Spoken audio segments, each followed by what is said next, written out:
Chuck. Richard, same question?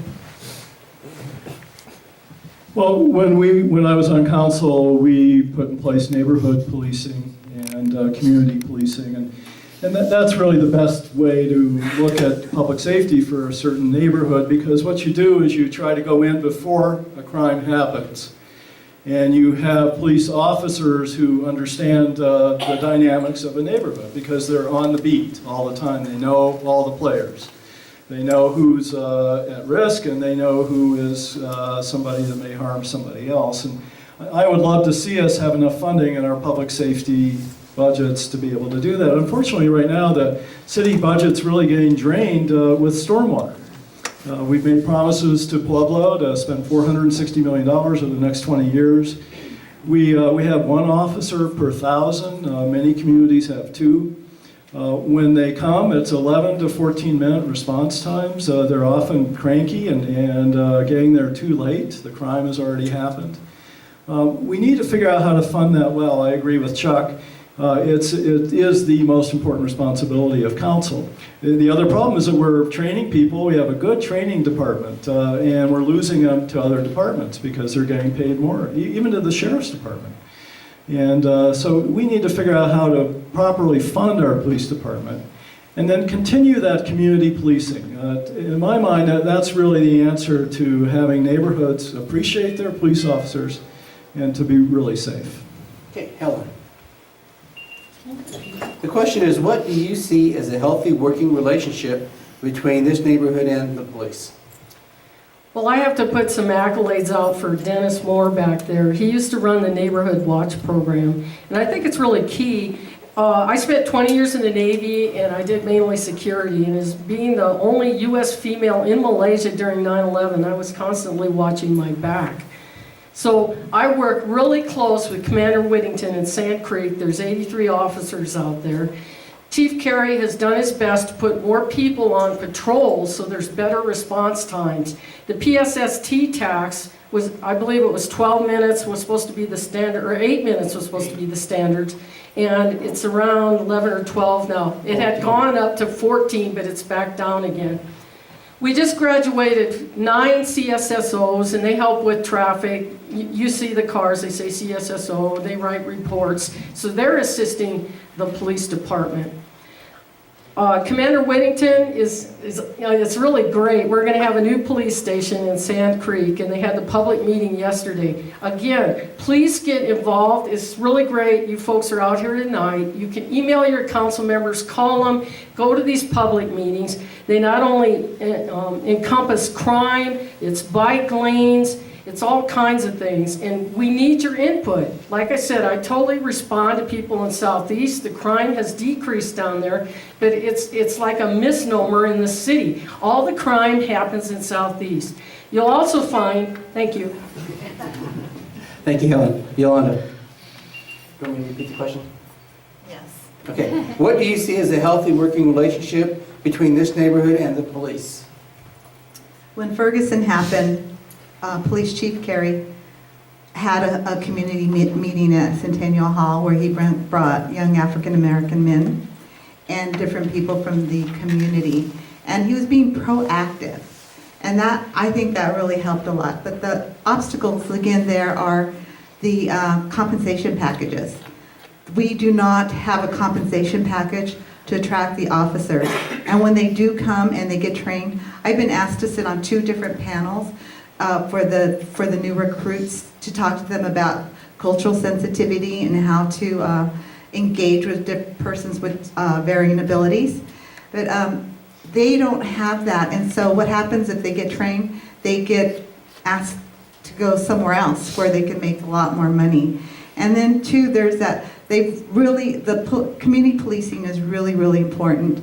So to build that trust with officers, and so that others, young people, people of color, women, will choose to be officers and want to do that, so that in these communities, in my community, officers look more like the community they're taking care of.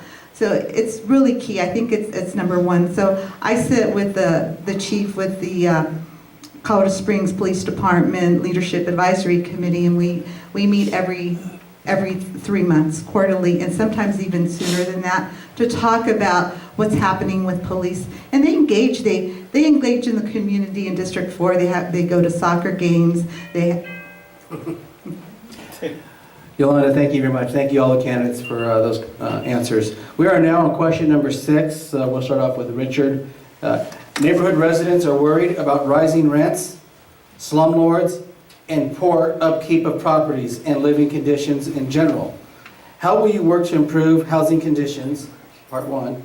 Part 2, follow-up. How will you strengthen code enforcement?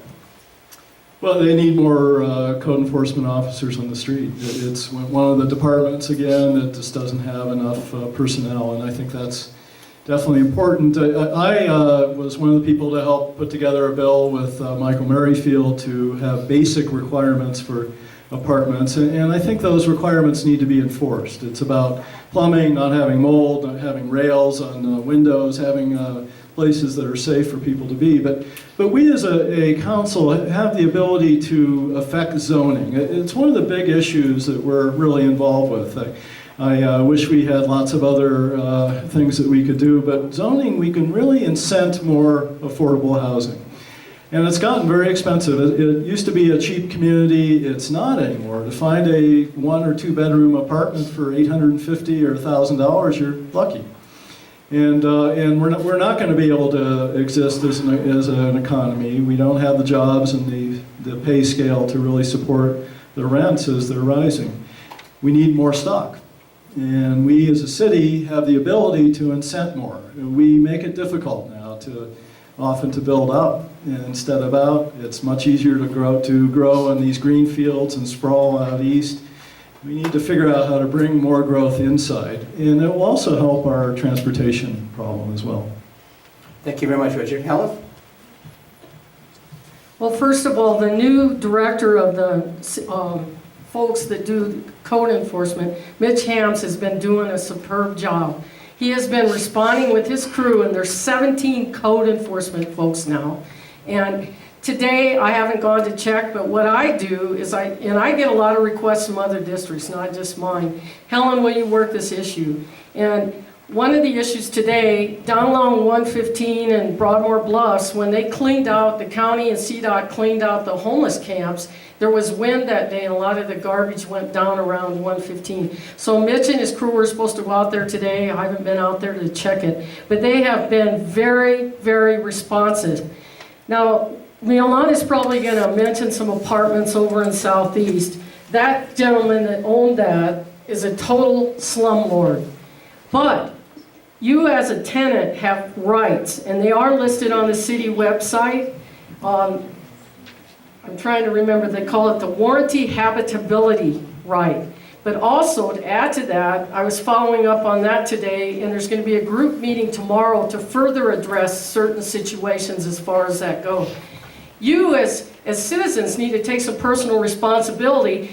Use your Google, Bing, pull up those apartments. Look at the reviews. The reviews on those certain apartments were so bad, I would have never moved in there. Thank you. Chuck? Well, I'm happy to report that land use is a core service of our municipal government and a primary responsibility that it has. I see the solution to this question. It's a long-term solution. I don't think there's much we can do in the short term, short of hiring more enforcement personnel, which we've done.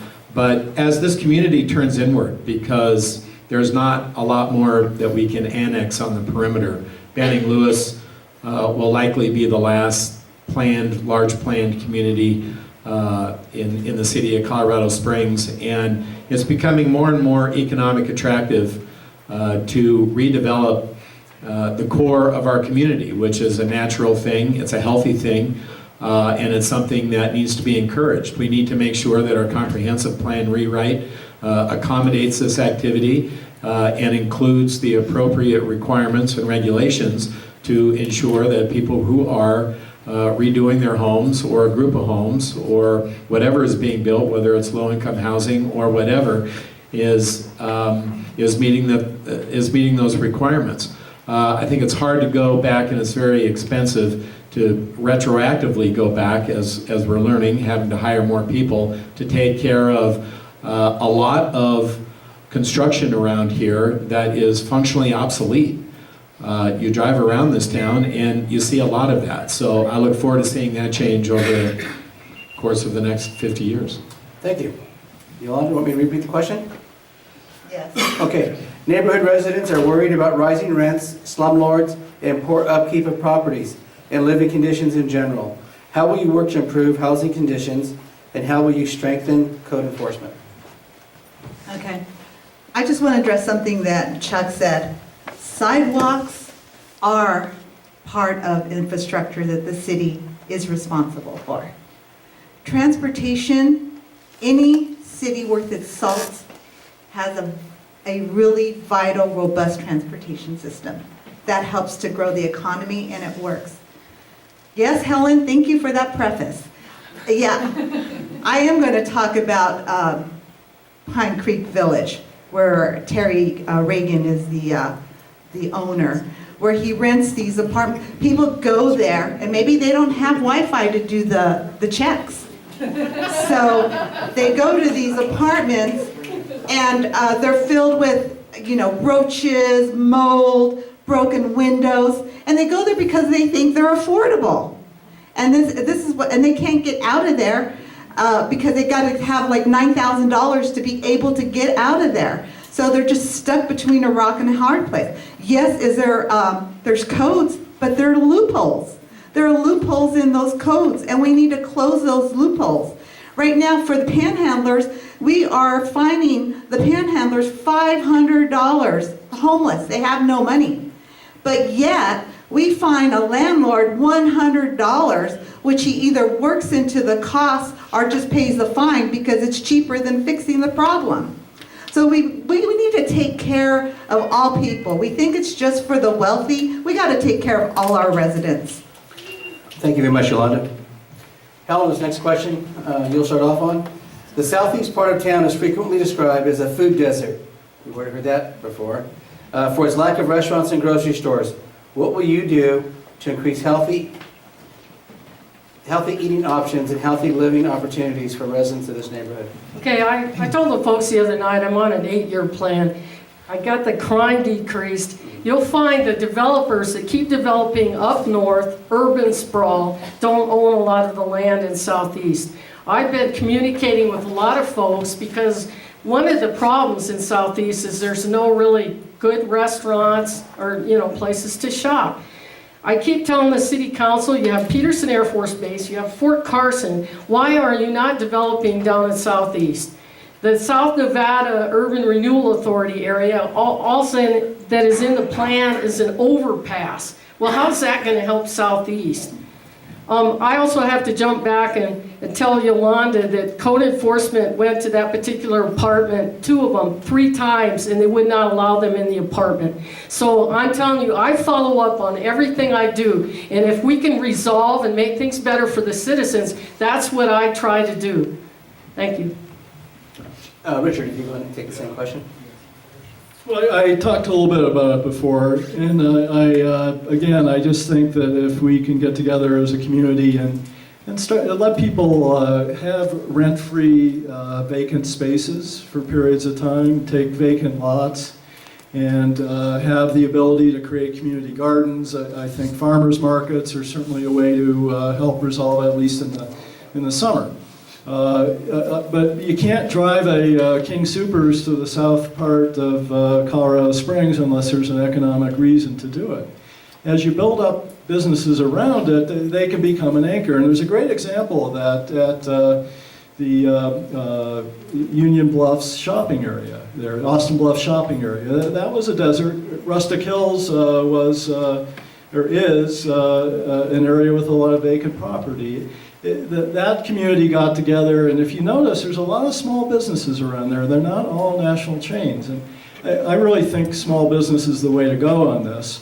And then as you develop that, you hopefully will get an anchor. This neighborhood does have Safeway. Thank God it does. But the downtown doesn't have anything. The hillside area doesn't have anything. The southeast doesn't have anything. It's tough. Thank you very much, Richard. Yolanda, I'll repeat the question.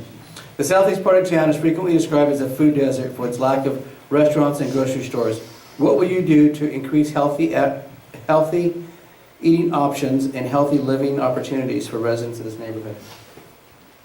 Thank you. I think I kind of answered that before too, that it is true, it is a food desert with the fast foods and liquor stores. And I have a little Mexican market around the corner from my house that I like to walk to. It's called Luna's Market. And when I'm going to cook Mexican food, and I'm a fabulous cook, by the way, I go there. But the problem is with that little market, they don't sell eggs and they don't sell, butter or milk, some of the other food items that I'd like to pick up. So again, it's walking or, taking a bus to haul my groceries around. And it makes it really difficult. But I like the idea, I really do, of multi-purpose zoning and creating those small businesses with farmers markets and the like, and that they expand to where we could just walk. You live in a food desert if it takes you longer than 10 minutes to walk there. So to have those, that's what I'd like to do. So not only would we have better and healthy choices, we'd have exercise to get there and walk, and it would just, we'd live longer. Thank you. Thank you, Londa. Chuck, go ahead and read the last one on this question. I'll repeat it one more time. The southeast part of town is frequently described as a food desert for its lack of restaurants and grocery stores. What will you do to increase healthy eating options and healthy living opportunities for residents of this neighborhood? Well, I think right over here in Ivywild, we have the old Ivywild School, which I'm sure you're all familiar with. That was an elementary school for many years. I was a part of, in fact, I chaired the District 11 School Closure and Reconfiguration Committee, which is not only a mouthful, but we took a lot of slings and arrows. That was a very unpopular thing to do, but it was a very needed thing to do because District 11 was top-heavy with schools, with shifting student populations and whatnot. And Ivywild was on our list for recommending closure to the school board, and there was a lot of pushback. But one of the visions that we had for the schools we were recommending for closure, all old schools, mostly had reached their useful life, was to repurpose those into community centers and public gardens. Most of these schools had a lot of land around them, so there was an opportunity to cultivate the old playgrounds and turn those into good food generating opportunities. We saw, it's not a grocery store, but they do have a garden at Ivywild, and I think that's the kind of market-driven success, which is really what it takes. I mean, we can think that we can force these things, but we can't. We learn very expensive lessons when we try and do that. So I think the market will change in the southeast with time, and we'll have these opportunities in greater abundance. Chuck, thank you very much. Yolanda, the next question, we'll start off with you. Colorado Springs spends less per person on parks than most Front Range cities. Is that a problem for this neighborhood, and what will you do about it? A follow-up to that is, do you see more interconnected trails and bike lanes as important to this neighborhood? Yes, I truly do. I think that's why we live in Colorado. I think that's when my mom saw this city in 1958, said, I have to live here. This is where we're staying because of the parks and the open trails. I remember as a little one, we went to travel, we went to the Garden of the Gods, Helen Hunt, Cheyenne Mountain, and we just hung out at the parks. Do we need more, especially on the southeast side of town? There's actually not a way to get there by bus. And so I don't get to take advantage of that as I'd like to, so I walk through all my neighborhoods that I used to live in when I was a little girl. But I was endorsed by the Sierra Club, and of course, I'm all over open spaces and parks. They're a key part to health. The Catamount Institute said that children spend more time inside than inmates in prison. And so it's so vital to our health and our well-being that we have these spaces, and that our children take advantage of it, that we take advantage of it, and our seniors. Thank you very much, Yolanda. Chuck, same question. Colorado Springs spends less per person on parks than most front-range cities. Is that a problem for this neighborhood? What will you do about it? Follow-up, do you see more interconnected trails and bike lanes as important to this neighborhood?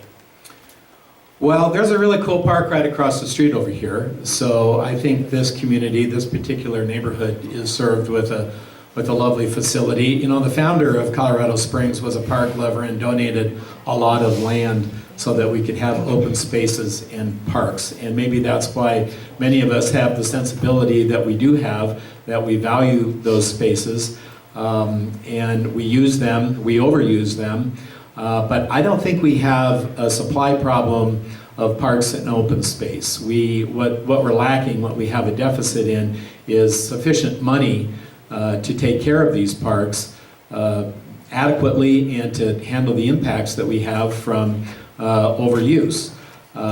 Plus, with the arrangements that we have with Colorado Springs Utilities, it's difficult for us to get a favored water rate to water our, I think we have 147 parks around Colorado Springs. That's a very expensive bill. It would be nice to be able to keep those facilities clean with our water, or keep them green with our water, but that's been a problem. Venezia Park, which is not in this district, it's up in Briargate, it took 20 years for that facility to come to fruition. So it takes a lot of money. When the budget needs to be balanced, it seemingly is always done on the back of parks. I believe their budget was up around $21 million before the recession. It dropped down to $8 million. I think we've come back up to 11, but it's sufficient to get the job done. And Richard will tell you what the solution is. But Helen will go first. Well, I'm on the city budget committee, and I talked to Susan the other night about trails and, you know, the tops and stuff. My problem is we have over 200 parks in Colorado Springs. And so we keep buying open space. And one of the first examples for me was Ute Valley Park. Hewlett-Packard owned all that land. So we lost all that tax revenue coming into the city for that open space. And as stated the other night at Deerfield Hills, I've gone out, and you can go out as volunteers. And like I said, I'm just getting to know this area. It really isn't in my district. So I need to get out in the parks more here. I do know also on the horizon there is a new park, or they're doing something in Southeast after they get the 2 parks up north worked on, Venetia. And they're working on those right now, and there will be something more in Southeast. Right now, pretty much Southeast, the main park is Memorial Park. As you can see, the Olympic Committee put a velodrome over the velodrome track, a bubble over the velodrome.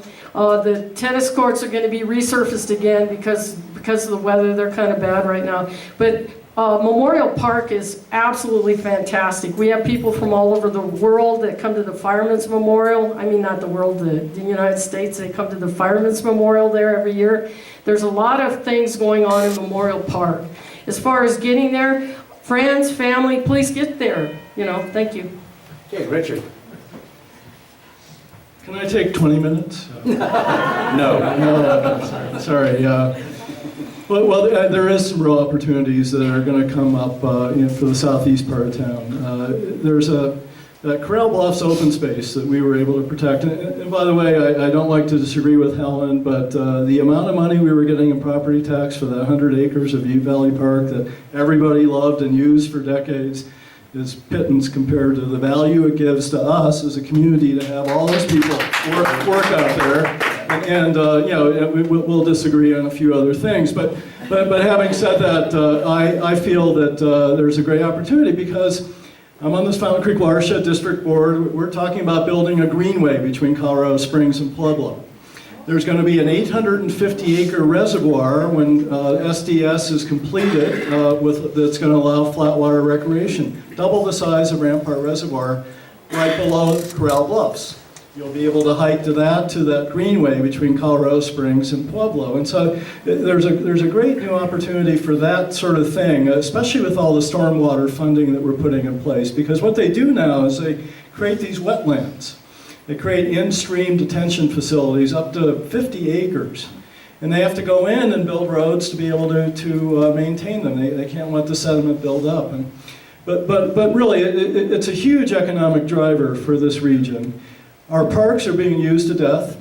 We lost Waldo, Williams, and Queens to the fire. We definitely need more funding, and I've been working hard on that. You'll pass that to Helen, please, Richard. And Helen, this next question, we'll start off with you. Not everyone has internet access or can travel to meetings downtown. So how will you be accessible to all residents of your district? I'm very accessible to the residents of my district.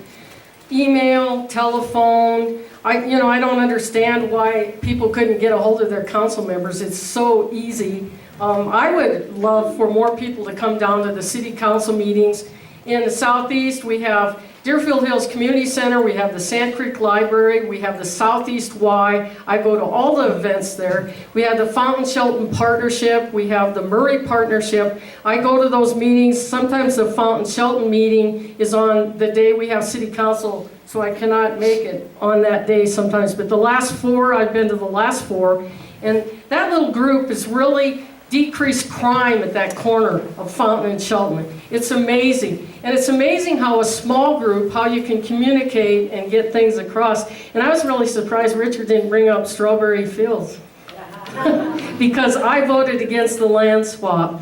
I thought that the public should have been able to vote on that. I was one of the few council members that voted against that land swap. So, and I guess there was a big dump out there today. I heard that they cleaned up. So Richard stays more on top of stuff that part of town because he's downtown all the time. But I can address almost anything in Southeast. Southeast is great. It's like he said, there's going to be some more infrastructure going on down there, more parks. And I love parks.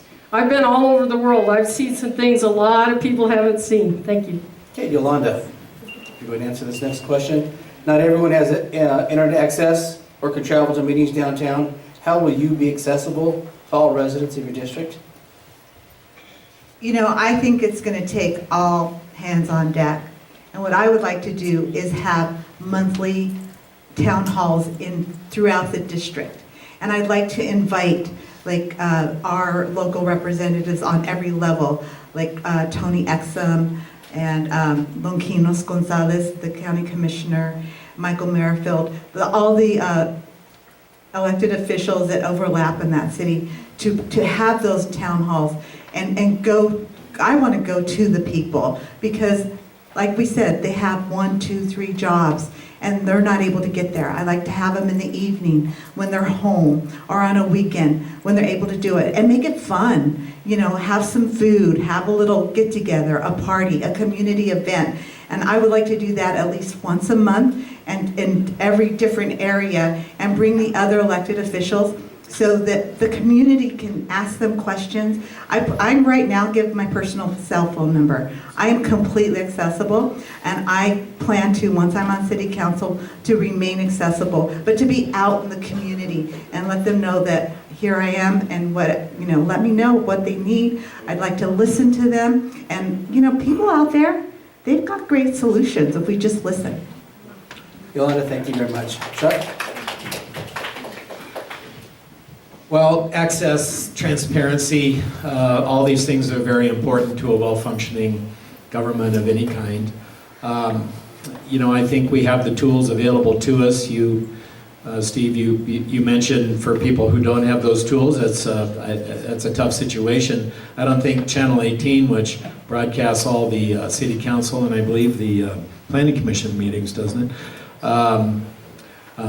Is available. I don't know if you can get it with rabbit ears or not, but if you have to have it wired into your wall. But I'm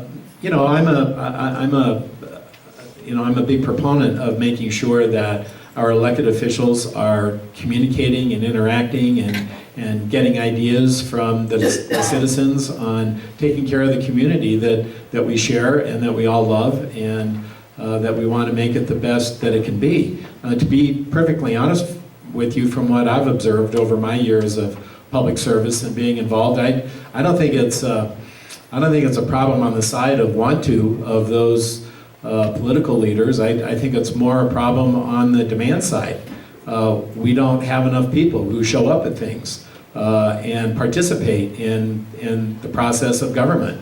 And I don't know why that is. Maybe we're all busy earning a living, and when we're not doing that, we want to go hike around our beautiful parks and our beautiful mountains. But I see a gap there, and that's more concerning to me than it is how we're making things available to the citizenry. Chuck, thank you very much. Richard, I'll repeat the question. Not everyone has internet access or can travel to meeting downtown. How will you be accessible to all residents of your district? Well, I like local government because I think it's the purest form of democracy. I think you really have access to us. And Helen's a great example. She's the one up here who does answer all of her phone calls. People will have my cell phone number. And I think it's important for council members to go out into the community, as we've all talked about. It's hard to go to council meetings. You have an agenda item and you'll wait 2 or 3 hours sometimes to hear that agenda item, and then you may have 3 minutes to speak, and you really need more time. And I always like going to block parties, to neighborhood picnics, to celebrations of the different groups that were out there, and I think that's the best way to do it, that one-on-one, to be available and to go out as opposed to having people want to come in. Channel 18 is a great cure for insomnia. Thank you very much, Chuck. Okay, that concludes the 9 questions that were pre-vetted, basically. And so now we have your questions from the audience. Candidates, you'll get a minute and a half, basically, to answer these questions. And Yolanda, we'll start with you. And the first question from the audience: what is the proper role of government? And we'll just say, in this case, city government.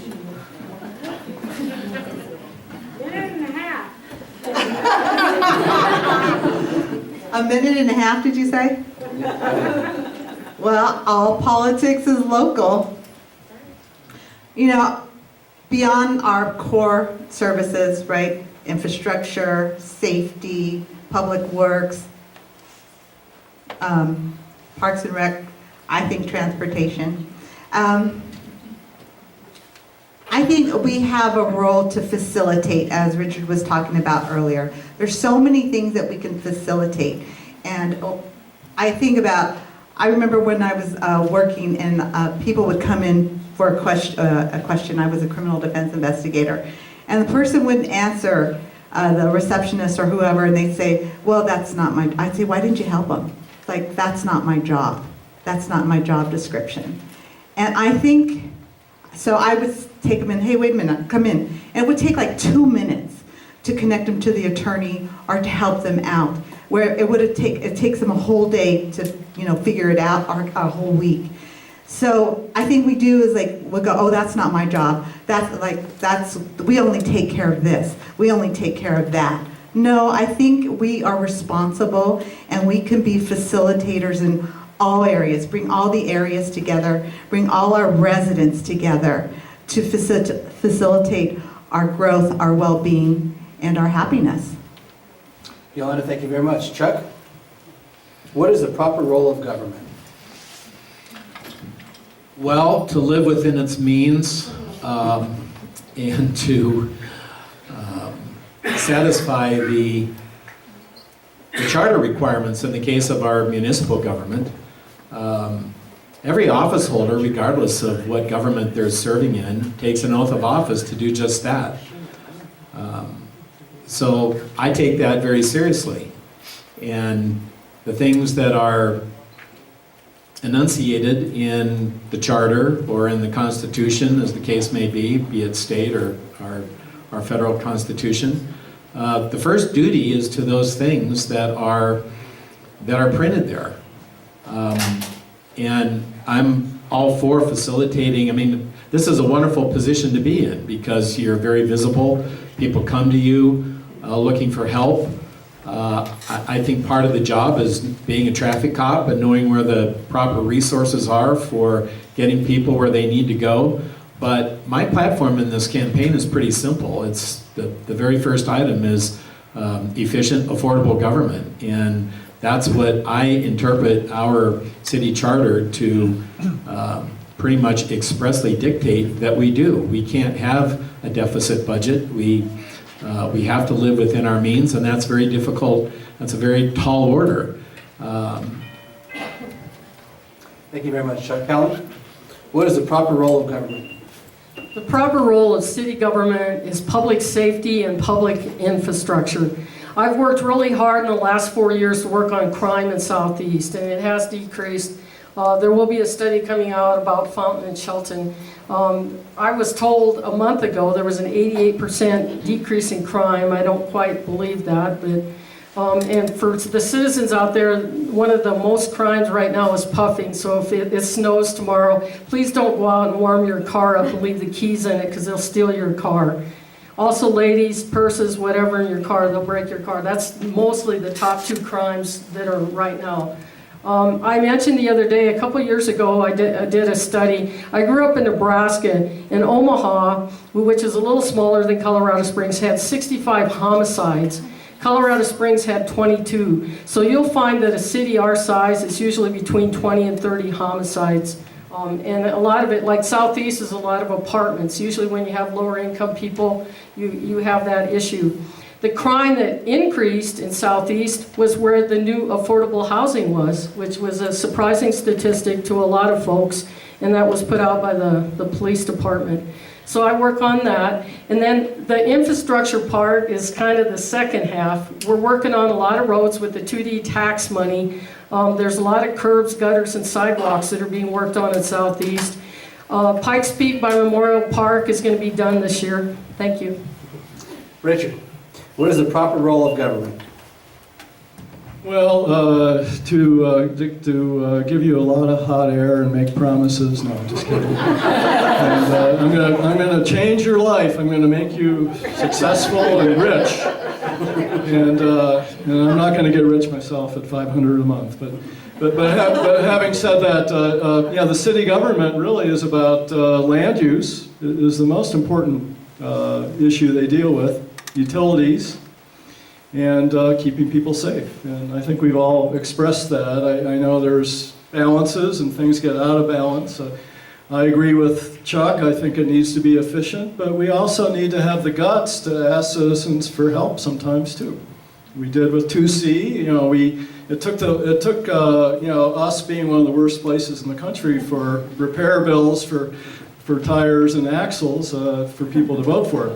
But having said that, you have a tough environment here. And you have a city that was put together in a place where probably it should have never been. We import our water from 200 miles. We have highly erodible soil. We don't have a river to absorb our runoff. We have an infrastructure that we've neglected for a long time, and now it's coming to roost. And we just need to do the best we can with what we have and not be afraid to ask for more. I think citizens are willing to give us a little bit more if we tell them what. Richard, if you could go ahead and just keep that microphone there. The next question from the audience is, what qualifications do you have to make reliable decisions for citizen ownership of a service utility with nearly $5 billion in assets? Well, I used to joke and say, you know, I'm a restaurant owner, so I know everything about coal futures and water rights and transmission lines. But I actually really do believe that the citizens, the ratepayers, should have somebody that they can get to give them the right answers about utilities. And we're a layperson board, but we're not professional. I would love to see us as a board have more professional outside advice, because sometimes I think we're too executive team heavy, where we just take their advice because we don't know enough. But we're that checks and balance. If you can tell us and convince us that it's the right thing to do. And by the way, our utilities is a good one. We have some of the best quality water in the country, some of the highest reliability, some of the lowest rates. It can be better. But I think as a council member, I would love to see us continue to be the governing board. So we're answerable to our owners, you, the ratepayers. Helen, you'll take the same question. What qualifications do you have to make reliable business decisions for citizen ownership of a service utility with nearly $5 billion in assets? I'm currently on the Utilities Budget Committee, and I'm always scrutinizing the budget. And there's a lot of things people don't realize. A couple of years ago, over 249 utility employees were paid more than $100,000 a year. I constantly vote against salary increase because we don't check the cost of living in these cities we go to. It's pretty interesting. You know, everybody says throw more money about it at the issue. The current board is about accountability, reserves, oversight, you know, a 20-year plan. You can't just, for example, Drake. Everybody wants to close Drake. It's going to, just for the transmission lines alone, to close it in 2025 was $65 million more dollars. So people don't think about the economic side of it. They just think, well, it's an eyesore. We need to get it out of downtown. Well, that is not the answer with Drake. And I think you're going to see in the future, coal's going to definitely come back. You have a new president, and he's all for coal. So that's going to come back. There's some issues going on now with the quality of the air, and the study will be coming out. They're doing modeling right now, a big explanation yesterday on modeling. And you guys can laugh. Were you there yesterday? No. You sit there and laugh about pollution. Do you know my home county has more cancers and then heart attacks than any place in the United States, and they all live to be 90 years old? Chuck, same question. What qualifications do you have to make reliable decisions for citizen ownership of a service utility with nearly $5 billion in assets? Well, I thought about this when I was thinking about running, and it was a concern of mine because I've never run a utility before. And I've never worked in a business the size of our Forest Service billion-dollar-a-year-plus enterprise. I think my qualification is for me, more of a driven from my years in business and my common sense that I believe the citizens would be better served to have a hybrid board of representatives of the citizens who own the utility, combined with people who preferably have some expertise in running a similar type utility, even though it's getting harder and harder to find Forest Service utilities around the country. But if we could do that, that'd be great. And then to have them live in Colorado Springs, that's kind of problematic as well. But I would favor looking at a hybrid board of city councilors where they appoint 3 of themselves to the board, 3 utility appointees who are not on city council, and then I would give the mayor 1 utility appointee or somebody with similar experience in a corporation that size and of that complexity. That's what I'm interested in learning more about. I see kicking the board back to 7 from 9 for efficiency purposes. There you go. Thank you very much, Chuck. Yolanda, what qualifications do you have to make reliable decisions for citizen ownership of a service utility with nearly $5 billion in assets?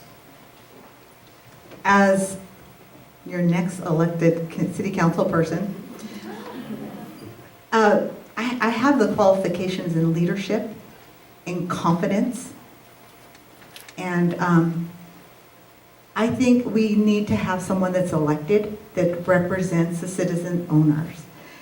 I would like to, right now, it's like if it ain't broke, why fix it? The city council has done a great job in their decisions. No one can point to anything that they've done wrong. The utility company, we have like the highest customer satisfaction rate. Yes, and that goes with good salaries. When you pay people well, and they're going to do a great job, and if we would do that more across the board with all workers and get those incomes to middle class wages, the gap in disparity between the rich and the poor, that's where we've gotten to homelessness, is because they become high risk and they go into homelessness. We need to build back these good paying jobs that provide living wage where people can go on a vacation at least once a year and have a great family life. I think that the board needs to be elected, whether it needs to still stay with the city council. I think they're doing an effective job right now. I love our water. When people come to visit me, they have a drink of water and they go, why does this taste so good? We are really taken care of. Yolanda, thank you. Chuck, we'll go ahead and let you start the next question. How will you make decisions when a district or neighborhood preference comes into conflict with a broader community priority? Well, that's an interesting question. Yeah, who's your loyalty to first? Your district constituents or the city? As I'm stalling to answer this question, I'm trying to think of what that situation would be precisely. As I said earlier, District 3 it poses many challenges. As I said earlier, I'm not so sure a lot of those challenges overlap into other districts. I think they're specific to District 3. Having a problem go the other way, I'm not quite sure. I think ultimately you have to do what is in the best interest of the community Your constituents. on all decisions. I'm sorry? Your constituents that you Yeah. represent. Yeah. But you know, I'm sorry to interrupt, but. Is this your question? No, Oh. no. But Is the doorbell on or off? I just want to say one thing and then I'll be quick, I promise. When I listen to all the answers, this is not my first meeting, and when I listen to all your answers, you have a lot of good information. But the thing that I don't hear enough is that you are where you are or going to be because of constituents. And what constituents think and what they want should have some impact on what you decide to do or not to do. Thank you. Thank you very much. You still have the floor. Oh, good. So, well, I think you make a valid point. You know, we are a constitutional republic, and we elect representatives to represent the whole, the constituents, as you call them. Obviously, that's critically important. The question was, if you're in conflict between District 3 and the rest of the community, how are you going to come by? How are you going to deal with that? My answer to that was, I think ultimately you have to do what's in the best interest of the entire community. Thank you very much. Helen? Well, I think I'm one of the most accessible city council members. I have had people from all over the city come to me and ask me to help them with their issue. One of the things a lot of people don't know is because of the urban sprawl up north, we have over 80 improvement districts. We have 11 urban renewal authorities. And when we do that, it takes away from the lower income citizens and the elderly, who I represent mainly in Southeast. So I'm constantly fighting that. A lot of the votes are 8-1, and who's the one? That's me, because I'm fighting for the little guy. I'm sure most of you folks out there are probably living check to check or working 2 jobs. You know, like I said, this is a new area for me. This isn't in my district, but I'm out here trying to listen to what you have to say. I am a parks person, Susan. I just don't, you know, I have to look at the budget. I look at the economics. That's my background. Not only in the Navy did I do security, I did a lot of budget things. I was in Malaysia for 3 years and had to do a high dollar project in the billions of dollars at that embassy. It was very interesting. It was multicultural. I do listen. I do try to reach out, and I appreciate any comments after this. If you don't like what I'm saying here, please let me know.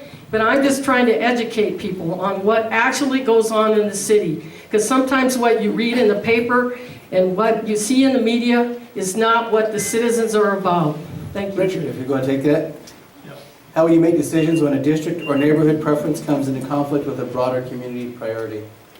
Well, one of the exciting things about this election for me is that I am going to represent a district, District 3. And before I ran at large, and I felt like I had to represent the whole city. But no, I think I absolutely should be there for the neighborhoods and for the constituents who elected me. I agree with you, and I'm glad you brought that up.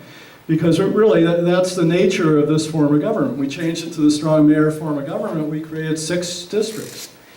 Many communities have district councils that their council member then answers to them. They come forward, and I wouldn't want to sacrifice the good of the whole city for my district, but I certainly want to be able to deal with those issues. I've lived in District 3 for 40 years. And downtown, I've lived in the West Side, I live in Cheyenne Canyon now, and I know it very well. You know, it's one of my passions about strawberry fields, and thank you, Ellen, for sticking your neck out. But having said that, I think you absolutely have to represent your constituents, and then do your best for the city as a whole. You know, you're not always making those decisions, but certainly you give it a good try. Thank you, Richard. And we have time for one more answer, Yolanda, and I'll state the question. How will you make decisions when a district or neighborhood preference comes into conflict with a broader community priority? I'm going to echo what you said, Richard, because I think the constituents in District 4 who elect me are electing me for a reason, and that's to make sure that they're being heard and what they want happens. But what I think, what the improvements that will be brought to District 4 and where they finally have the representation that they have earned and deserve, that will only, when I'm meeting those obligations and those wants, and as a resident myself, that will only enhance the city. What's good in District 4 will be good for the entire Colorado Springs community. So I plan to represent the people in my district who have sorely not been represented. Yolanda, thank you very much. And at this time, I'd like to go ahead and thank all the candidates for their participation tonight and all the audience. Thank you all very much. I'm sorry. Go ahead. I apologize to the audience. There were 3 questions that were left unanswered, but we just ran out of time. Can I make a comment? The comprehensive plan is going on in the city, and District 4, Yolanda in my district, has 1 representative. It's pretty stacked with developer builder people, and I have these cards. If you would go online and do your input, because this is representing your part of the city, and I really appreciate it, and I know Yolanda would also. Thank you. Thank you, Helen. And if you will, Hold on. I think all the candidates are going to stay for a little while. If you would like to mingle and talk about what you've heard or ask the candidate a specific question. And again, I'm sorry we couldn't take everyone's questions, but we promised we'd get you out of here. Except for Gary's question, you wouldn't have wanted to hear it. Other than that, you can enjoy yourself the rest of the time. Thank you.